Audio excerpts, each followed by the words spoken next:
Hey everybody, so today we are going to make a simple, easy pot roast. And I'm also going to use my new Dutch oven from Amazon Basics. Haven't gotten a chance to try it yet. I bought it during the Prime Days last week, and I definitely want to give it a try. Anyway, I have an Angus Choice pot roast. Doesn't have to be really high quality. It could be really cheap quality. You're going to slow cook it. And I'll show you everything I have here. Okay, so simple pot roast. We have celery, onion, and carrots here. Doesn't have to be pretty because they're gonna be slow cooked in mush anyway. We have 4 cups of beef stock. You can always add more. The ideal is that you wanna cover your meat at least to the top. And I use better than bouillon. I think this is one of the better ones if you're going to do store-bought. We got salt and pepper, of course, for the meat. Also here I have a sprig of rosemary, I have some bay leaves and some peppercorns I'm gonna throw in. And then we'll do some potatoes, but I'm gonna do those at the end, maybe like the last hour, just so they're not complete mush. All right, so one other ingredient that I do not have here right now is the red wine. I'll use red wine to deglaze the pan once we have this seared off. Now I'm just gonna add just a little bit of oil just to kind of get it wet to hold the seasonings a little better. Not too much. You're going to add a little bit to the bottom of the pan to sear this anyway.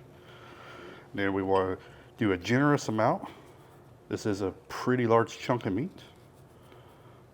You could also cut this meat up into smaller pieces if you like.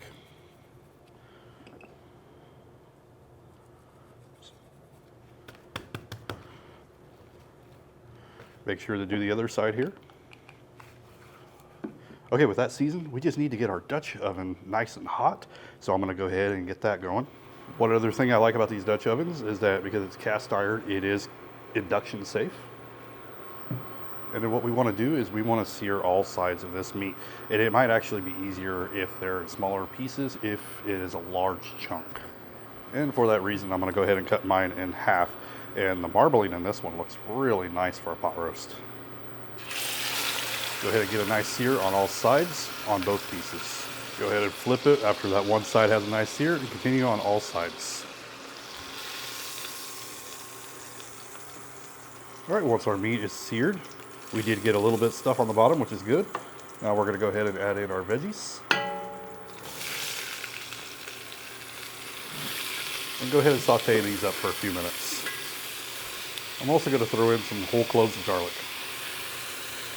All right, after that's had a chance to saute for a little bit, I'm also gonna add in some tomato paste, a couple tablespoons worth. Go ahead and get that mixed in. Now between the veggies and that, it took off most of the stuff at the bottom. We're gonna use the red wine to finish that.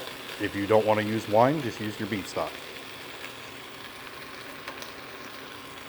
I'm gonna add in 1 cup of red wine.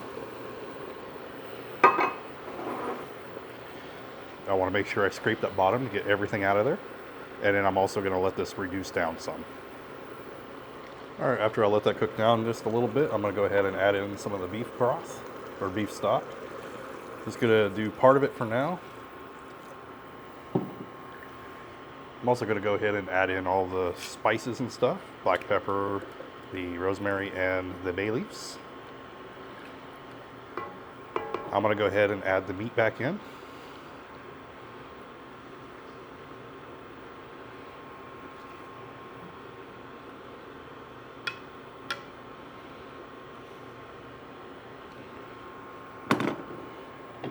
I'm going to go ahead and add in the rest of the stock because I want it to the top of the meat.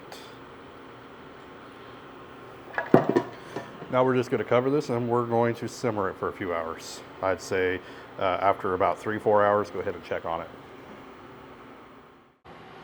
All right, so it's been a few hours and about 3 hours or so. And for the final hour, I am going to add our potatoes. And it is smelling really good. It's looking really good. I'm going to go ahead and add those potatoes in, and then we're going to let them cook for an hour. That way the potatoes are done, but they're not all mushy, and they still have the flavor from everything. I'm also using Yukons, but feel free to use russets or anything that you like. Then I'm just going to kind of get them situated a little bit so they're a little bit more in the liquid, and then we'll add our lid, and we'll let this finish cooking for a little bit. Be careful if you're using one of these because they do get hot. All right, so once our potatoes are ready, what I want to do is get everything out of this liquid. I want to get that pot roast out of there. I want to get the potatoes and everything.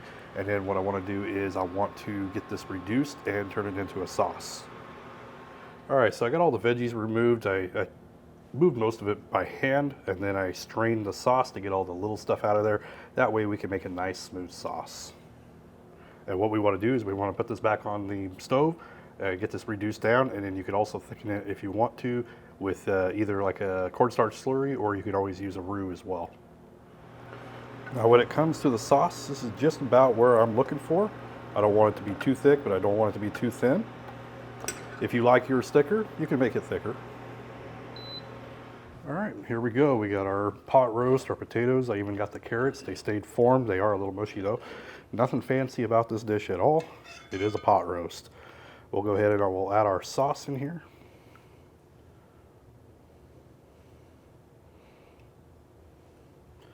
I like a little bit on my potatoes.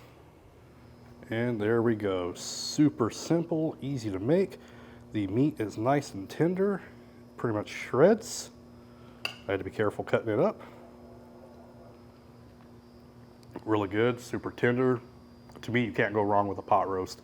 It's not really a fancy dish, but it's a really good dish to eat. I used to say that pot roast was a very cheap meal to make for your family. These days with meat prices, not quite as much. But anyway, that is my version of pot roast. Like, dislike, see you in the next video.